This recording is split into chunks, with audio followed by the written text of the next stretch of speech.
13 News at 5 begins with breaking news tonight. Yeah, we do have this breaking news that really we just learned an update in the last 10 minutes ago, and it's coming from Westfield in Hamilton County, north of downtown Indianapolis. Police in Westfield now have a suspect in custody. This suspect is accused of firing shots at officers during a chase there this afternoon.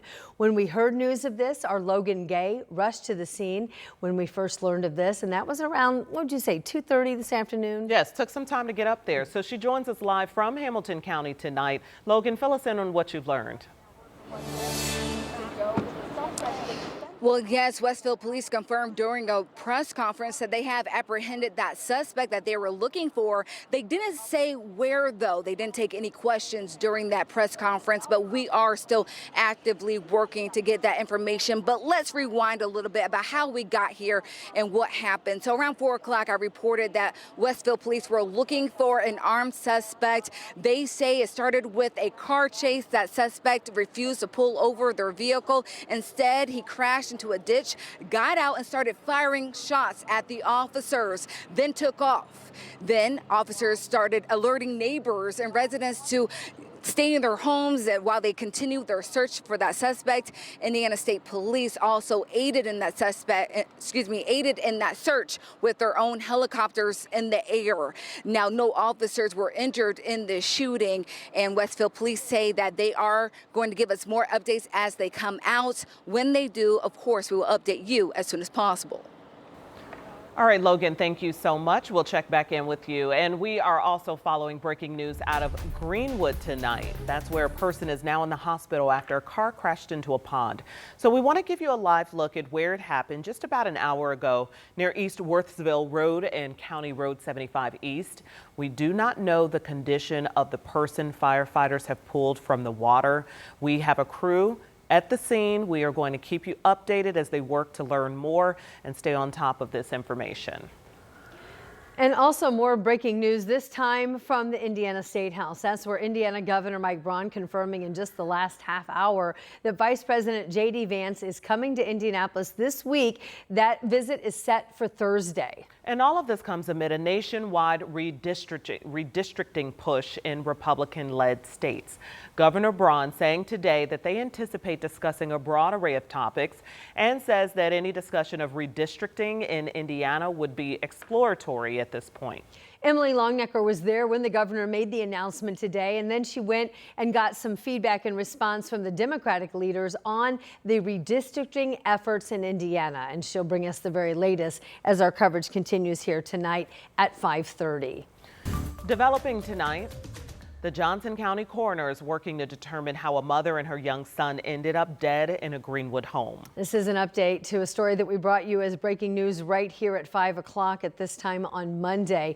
The Johnson County coroner now confirming to 13 News the two people found dead in that house on the south side were 33-year-old Karen Clay and her 3-year-old son, Carter. At this hour, we're still waiting to learn the results of an autopsy that started around 1 o'clock today. The investigation began Monday morning when Greenwood police were doing a welfare check at a home on Greenway Street. That's when officers went inside and they found the bodies of Clay and her son. Sources telling 13 News those bodies showed signs of decomposition. Investigators went in and out of the home all afternoon, taking pictures there and collecting evidence. One neighbor told us that she was shocked and saddened to hear what happened next door. It makes me sick. It disgusts me. I've been here for 20 years once again, and this is the first time anything like this done ever went on over here. Other than that, it's quiet. Until the kids get out of school, it's quiet over here.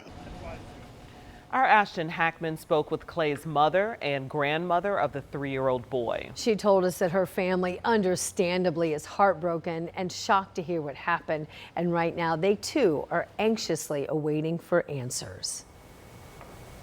Tonight, the Indiana State Police have stepped in to lead the investigation of a police shooting in Kokomo that left an IU Kokomo student dead over the weekend. Rich Knight has actually been in Kokomo all day learning more about the Marine veteran who was killed.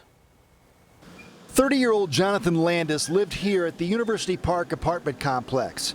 It's not affiliated with IU Kokomo, but very close to campus, and many students live here. On Saturday morning before 7, Landis's roommate apparently called 911 for a welfare check on Landis. Kokomo police have released very little information about what happened when they arrived, but they say there was an officer-involved shooting and no officers were injured. Multiple neighbors told me the shooting happened in a field behind the apartment complex, where more apartments are planned in the future. The coroner is still waiting on autopsy and toxicology results to rule on a cause and manner of death. On Tuesday, the Howard County prosecutor requested the Indiana State Police take over the investigation. Given the seriousness of this incident, it is in the best interest of justice and the community that the Indiana State Police take the lead in this matter, said Prosecutor Mark McCann in a news release. Our office will provide full cooperation to ensure a thorough and transparent investigation. Landis was pursuing a bachelor's degree in physics and math here at IU Kokomo. His obituary says he was on the dean's list, and the university website listed him as a math peer tutor. Landis was a Marine veteran from Wabash, Indiana. He will be laid to rest on Friday. In Kokomo, Rich Nye, 13 News. All right, Rich, and Kokomo police did not respond to Rich's requests for more information by phone, email, and in person today. State police confirmed they are taking over the investigation, but could not provide any additional information yet. Tonight in Randolph County, a judge there is facing judicial misconduct charges. He's accused of delaying cases by hundreds of days and not taking action in others, leading to those cases being dismissed. The Indiana Commission on Judicial Qualifications filed the 11 disciplinary charges against Judge Dale Arnett. The commission accused him of showing an inability to diligently do his job and failing to adequately supervise court staff. The commission also requested the Supreme Court issue an order suspending him with pay. However, he is not currently hearing cases after taking a leave of absence this past spring. The judge now has 20 days to file an answer to the charges. However, he is not required to respond. All right, we're taking you down into Brown County near Nashville. Our camera showing folks getting some practice time in. We're watching this camera closely because we've got a cell that's developing very nearby. It's one of the few downpours that we have on live Doppler 13 radar, but you can see them popping up there in central Brown County. More clustering way to our southeast over parts of Kentucky and Ohio, and we've seen a few hit and miss showers pop up. And it's fair game between now and say sunset that something may pop up over your area, just not very likely. Temperatures hovering around 80 degrees. Of course, we got National Night Out. We've got Indians baseball, and temperatures going to be in the lower 80s for this evening. We'll have more in the 7-day. Got plenty of 90s to detail in a few minutes. All right, Sean, thanks so much. We'll check back. Happening right now, National Night Out. You are taking a live look at this one. IMPD is actually hosting near West 34th and Boulevard Place. And it's a night for the community to have some fun and meet the police officers who serve in the area. Obviously, the idea here is to kind of build ties between the two. That's right. This is a national event that has little events all over the state of Indiana. For example, on the south side in Martinsville right now, officers are celebrating National Night Out at a brand new headquarters. And they're hoping that you'll stop by too, starting at 6 o'clock. Samantha Johnson explains why officers say the new department is crucial for the city. The Martinsville Police Headquarters, more than 13,000 square feet, complete with interview rooms, offices, even a big gym. We get an hour of gym time just to kind of keep up on physical fitness every shift. And Officer Aubrey Rachel says all this is really about the future. More opportunity. We had a meeting a couple weeks ago and the first 2 rows are still empty because everybody always goes to the back, just like high school. But for us, it gives us an opportunity. An opportunity for growth, space for more officers in a city that Chief Rick Lane says is growing. Somewhere between 20 to 30% over the next 10 years. So guess what? The police department is going to have to keep pace. And to do it in a place people can actually find. Chief Lang tells me it's been years since a building in Martinsville had the words police department on it. That's because the old department was inside City Hall and not easy to find for residents here. It's been kind of interesting to me that I've had people come up to me and say, where's the police department at? we were hard to find. This is a look inside the old department, tight and cramped. So here we can effectively do our job in a much more professional manner. Officer Rachels describes it here as a family. Not just with us, but with our community. In a place Chief Lang hopes feels like a community. Our front door is always unlocked.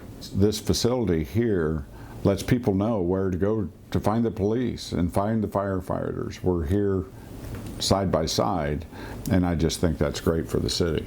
In Martinsville, Samantha Johnson, 13 News. And tonight's dedication for the new headquarters starts at 6 o'clock. There will be free food and games and also meet and greets with the officers. You can also get a tour of that brand new facility there in Martinsville. Tonight here in Indianapolis, Metro Police are stressing the importance of making sure you slow down and be aware of enhanced safety when you're in a school zone. So this comes the second day of school for IPS, and we actually caught up with officers at Ben Davis High School this morning, which is on the west side around 10th Street and Girls School Road. Officers say this isn't just a reminder to slow down in these areas. It's a reminder for everyone, including new student drivers, that safety needs to be a priority and to make sure you're putting away any distractions. Of course, we're really talking about cell phones while driving.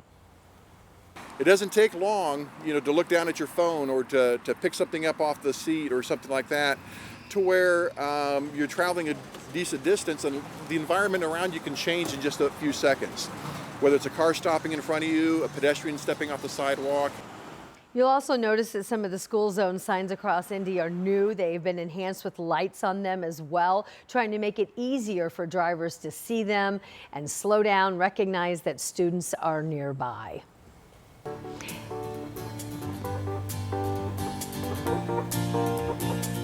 Tonight is $2 Tuesday. If you want to head out to the Indiana State Fair, it's a deal. Yeah, that's a good Tuesday. It's the kickoff to the first full week of the fair. So let's give you a live look at the crowd already out there tonight. And if you're planning to go, or if you have teens who want to go, listen up, because after the first few days, they are making some changes to the policy when it comes to kids under the age of 18 attending the fair. Starting tonight, they must be accompanied by adults who are 25 and older when attending the fair in the evening. The policy is in effect starting at 6 o'clock Tuesday through Thursday nights, and then starting at 4 o'clock in the afternoon Friday through Sunday. Looks like they got a pretty good crowd out there at 512 on this Tuesday night. It's always fun to get on a John Deere tractor for sure. The weather's so perfect.